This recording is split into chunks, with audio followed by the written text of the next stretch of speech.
So hello guys, আজকে আমরা analysis করব গোল্ডের চার্টকে নিয়ে। আর রিসেন্টলি গোল্ডে একটা বিশাল বড় এখানে ফল এসছে, এই ব্যাপারেও কিন্তু আমরা আজকের এই ভিডিওতে ডিসকাশন করব। ওকে, প্রায় 27%-এর ডাউনফল এসেছিল এখানে গোল্ডে। তো এই ডাউনফলটা আসার পরে মার্কেটের কি অবস্থা রয়েছে এবং মার্কেট এখান থেকে উপরে যেতে পারে না নিচে যেতে পারে, সেই ব্যাপারে একটা আমরা বিশ্লেষণ করার চেষ্টা করব, চার্ট রিডিং অ্যাকচুয়ালি প্রোভাইড করব। ওকে, তো আমরা পেছন থেকে অ্যানালিসিস করি গোল্ডে কি ঘটেছিল যার কারণে মার্কেট এত উপরে গিয়েছিল। ওকে, আমরা পুরোপুরি টেকনিক্যালের উপরে আলোচনা করব, কারণ আমি চার্ট রিডিং করি এবং চার্ট দিয়ে আমি বোঝার চেষ্টা করি যে মার্কেট কোন মুহূর্তে নিচে আসতে পারে আর কোন মুহূর্তে উপরে যেতে পারে। সর্বপ্রথমে তো আপনাদের জানিয়ে দিই যে এই চার্টটা হচ্ছে H4, অর্থাৎ 4 ঘন্টার চার্ট। ওকে, তার মানে হচ্ছে এই এক একটা ক্যান্ডেল স্টিক তৈরি হতে 4 ঘন্টা করে লেগেছে, এক একটা ক্যান্ডেল স্টিক 4 ঘন্টার। ওকে, আমরা ওভারঅল পিকচারটা দেখতে চাইছি, যার কারণে আমরা এটা আর কি 4 ঘন্টায় অ্যানালিসিস করছি। ওকে, তো আমরা এখানে যদি দেখি মার্কেটের সাইকোলজি হচ্ছে যে মার্কেট যখন যখন হাই ব্রেক করবে হাই ব্রেক করবে হাই ব্রেক করবে তখন তখন মার্কেট উপরে যাবে। ওকে, সিম্পল অ্যানালিসিস গাইস, সিম্পল, এর থেকে সহজ সরল অ্যানালিসিস আপনারা পাবেন না। ওকে, আর আজকের এই ভিডিওতে যদি আপনি গোল্ডে ইনভেস্ট করবেন মনে করেন, তাহলে আজকের এই ভিডিওটা অত্যন্ত গুরুত্বপূর্ণ হতে চলেছে আপনাদের জন্য। তো আপনাদের সকলকে রিকোয়েস্ট থাকবে আজকের এই ভিডিওটি শুরু থেকে শেষ পর্যন্ত অবশ্যই দেখুন গাইস, অবশ্যই দেখুন আজকের এই ভিডিওটি। তো চলুন, আপনারা সাইকোলজি দেখলেন, তো সেম সাইকোলজি দেখুন। মার্কেট এইখান থেকে একটা হাই ক্রিয়েট করেছিল, এই হাইটা ব্রেক আউট হওয়ার পরে মার্কেট উপরে গেল, তারপরে আবার একটা হাই ক্রিয়েট করলো, মার্কেট আবার ব্রেক আউট করলো, আবার মার্কেট উপরে চলে গেল, তারপরে আবার একটা হাই ক্রিয়েট করে দিল কত ডলারের গাইস, $5142। ওকে, আবার এই হাইটাকে ব্রেক করার পর মার্কেট উপরে চলে গেল, তারপরে লাস্ট যেটা হাই লেগেছে প্রায় $5600 এখানে হাই লেগেছে। এইবার এই জায়গাতে কি হলো গাইস, মার্কেট সদা সর্বদা যতক্ষণ পর্যন্ত হাই ব্রেক করবে মার্কেট উপরে যাবে। ওকে, হাই ব্রেক করবে উপরে যাবে, কিন্তু এই হাইটা যে লাস্ট হাইটা, এই হাইটাকে কিন্তু মার্কেট ব্রেক করতে অক্ষম হয়ে গেছে। ওকে, এই লাস্ট হাইটা। আর এইখানে আমরা কি দেখতে পেলাম যে একটা বিয়ারিশ ইনগালফিং প্যাটার্ন তৈরি হয়ে গেল এবং মার্কেট তারপরে এই লেভেল ব্রেক করার পরে মার্কেট কিন্তু নিচে আসতে শুরু করলো। এইবার সবাই ভাবছিল যে এখানে একটা সাপোর্ট রয়েছে, এই সাপোর্টটা থেকে মার্কেট কিন্তু উপরে যেতে পারে, কিন্তু মার্কেট সেই সাপোর্ট ব্রেক করার পরে, এই সাপোর্টটা ব্রেক করার পরে মার্কেট লাগাতার নিচে পড়ে গেছে। কেউ ভাবতে পারেনি যে গোল্ড এত নিচে আসতে পারে। তবে আমি আপনাদের আগেই বলে রেখেছি, আপনারা যদি আমাদের পুরনো ভিডিও চেক করেন তাহলে সেখানে কিন্তু আপনারা দেখতে পাবেন আমি একটা কনসেপ্ট ক্লিয়ার করেছিলাম, মার্কেট যদি লাগাতার এইভাবে উপরে যায় তারপরে এইভাবে কিন্তু আবার নিচেও সেম ডিরেকশন অনুযায়ী নিচেও চলে আসবে। ওকে, এটা সাস্টেনেবল মোমেন্টাম নয়। এই জায়গাতে যে মোমেন্টামটা দিয়েছে পুরো আনন্যাচারাল, এত উপরে যাওয়ার কথাই নাই গোল্ডকে। তো আমাদের এক্সপেকটেশন ছিল এটা ক্র্যাশ হয়ে গেছে বলে আমরা হতাশ হয়ে যাব, এমনটা কোনো কিছু নাই গাইস। গোল্ড যদি 50% পাম্প হয় তারপরে যদি 20% ক্র্যাশ হয়, তাহলে কি আপনি বলবেন যে এটা ক্র্যাশ হয়ে গেছে? কারণ আগেই তো 50% প্লাস হয়েছিল, তাই না? তো এখন যদি এটা ক্র্যাশ বলে না আপনারা, আর যদি ক্র্যাশই এটা এসে থাকে, তাহলে এটা হচ্ছে ইনভেস্টমেন্টের একটা অপরচুনিটি গোল্ডে ইনভেস্টমেন্ট করার। তো যারা ইনভেস্টমেন্ট করবেন তাদের জন্য আমি বলে রাখি, সব থেকে সহজ আপনার সহজ সরল ইনভেস্টমেন্ট হবে অন টাইম ইনভেস্টমেন্ট কখনো করবেন না, এসআইপি করেন। সেটা মার্কেটে যেহেতু হাই ভোলাটাইল আছে সেহেতু আপনি উইকলি এসআইপি করতে পারেন। মনে করুন মান্থলি আপনি 5000 টাকা ইনভেস্ট করবেন গোল্ডে। ওকে, গোল্ডে আপনি 5000 টাকা ইনভেস্ট করবেন, সেটাকে আপনি 4 পার্টে ডিভাইড করে দিন। তো 1200 করে আপনি 4 পার্টে ডিভাইড করে আপনি কিন্তু 4 বারে ইনভেস্ট করতে পারেন। তাহলে কি হবে, মার্কেট যদি নিচেও আসে তাহলে আপনি আরো সস্তায় মাল পেয়ে যাবেন এবং সেখান থেকে আপনার যখন মার্কেট উপরে যাবে তখন কিন্তু আপনার প্রফিট বেশি হবে, তাই না? আর মার্কেট যখন এখান থেকে উপরে যাচ্ছিল তখন মার্কেটের কাছে টার্গেট ছিল না, কিন্তু এইবার আমাদের কাছে টার্গেট আছে যে মার্কেট যতক্ষণ নিচে থাকবে আমরা বাইং করব এবং আমাদের টার্গেট থাকবে সেম 5600। এই যে হাইটা লাগিয়েছিল,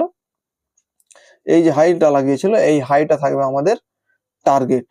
ওকে, এই হাইটা থাকবে আমাদের টার্গেট, এই হাই আসলে আমরা প্রফিট নিয়ে বেরিয়ে যেতে পারবো। আশা করি 50 to 75% প্রফিট ইজিলি হয়ে যাবে আগামী যদি 5-6 মাসের মধ্যে এই হাই পর্যন্ত যায় বা হাইটাকে ব্রেক করে তাহলে। ওকে, এইবার অ্যানালিসিস করে নিলাম আমরা যে ইনভেস্টমেন্ট পারপাস অনুযায়ী। অবশ্য আমি কোনো ইনভেস্টমেন্ট অ্যাডভাইজারি নয় গাইস, আমি সেবি রেজিস্টার্ড ব্রোকার। আপনারা যদি গোল্ডে ইনভেস্টমেন্ট করতে চান তাহলে তার প্রসেসটা কিন্তু আমি বলে দিতে পারবো, কারণ অ্যালাইস ব্লুর সঙ্গে আমার পার্টনারশিপ রয়েছে।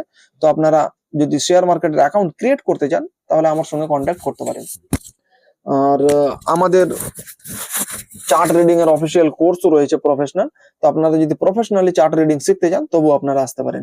ওকে, এবং ট্রেডিং পারপাস অনুযায়ী আমরা দেখি যে সুইং ধরা যায় কিনা। দেখুন, মার্কেটে ফল হয়েছিল, মার্কেট এবং স্ট্রং যে লো এর সাপোর্ট ছিল, হায়ার লো লেভেল, সেখান থেকে কিন্তু মার্কেটের রিজেকশন এসছে এবং এখান থেকে মার্কেট কিন্তু অনেকটাই উপরে গিয়েছে। ওকে, এটা যদি আমরা মেজার করে দেখি যে এটা কত পার্সেন্ট মার্কেট নিচ থেকে উপরে গিয়েছে, তাহলে আমরা এখানে লক্ষ্য করতে পারবো যে মার্কেট এখান থেকে, সরি গাইস, স্ক্রিন কাজ করছে না, চলুন মেজারটা করে দেখেই নি একটু।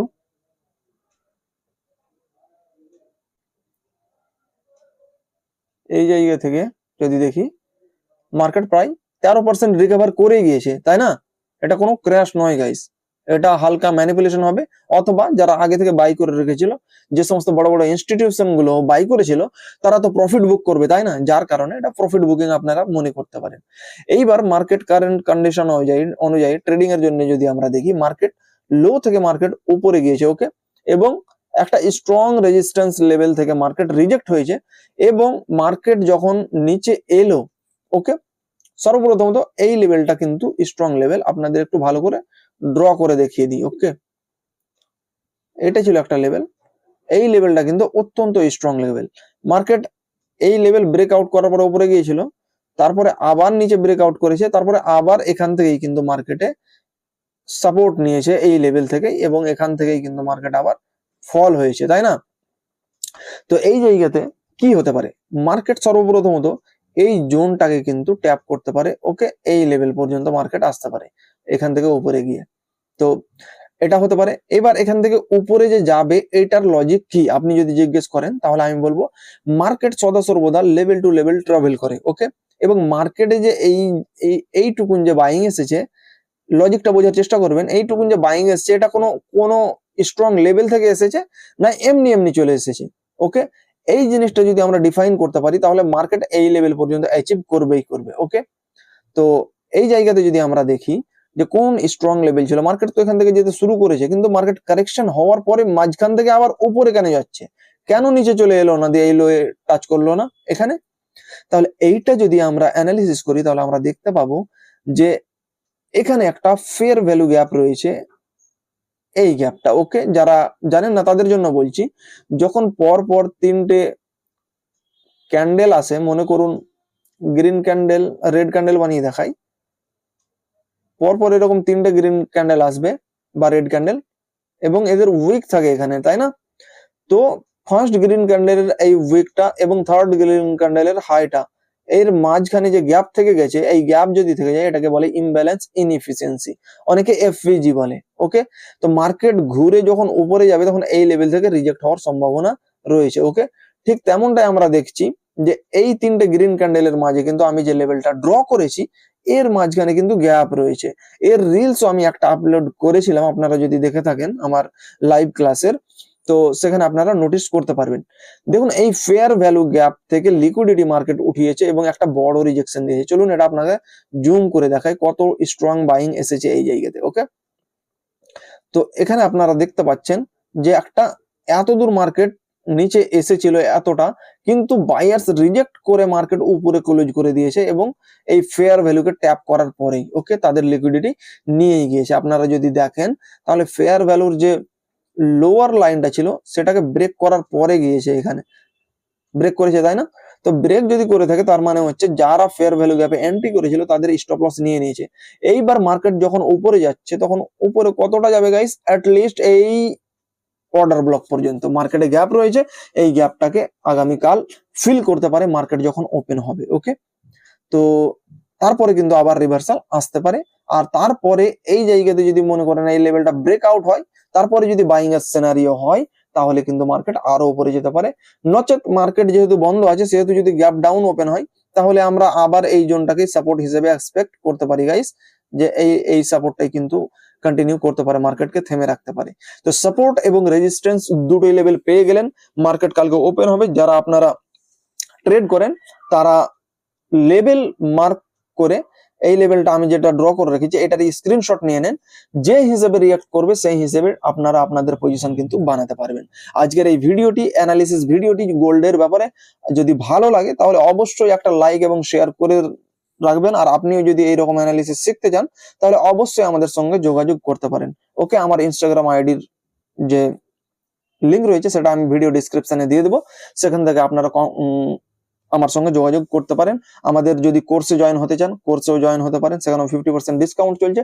প্লাস আপনি যদি ফ্রিতেও শিখতে চান তারও আমাদের কাছে ব্যবস্থা রয়েছে। তো আপনারা যদি শেখার ইচ্ছা থাকে তাহলে অবশ্যই আমাদের সঙ্গে কিন্তু যোগাযোগ করতে পারেন, আপনার রিয়েল প্রাইস অ্যাকশন শিখতে পারবেন। ওকে, তো দেখা হবে আবার বন্ধুরা নেক্সট ভিডিওতে। আপনি যদি নতুন হয়ে থাকেন আমাদের চ্যানেলটি অবশ্যই সাবস্ক্রাইব করে রাখবেন গাইস। দেখা হবে আবার নেক্সট ভিডিওতে।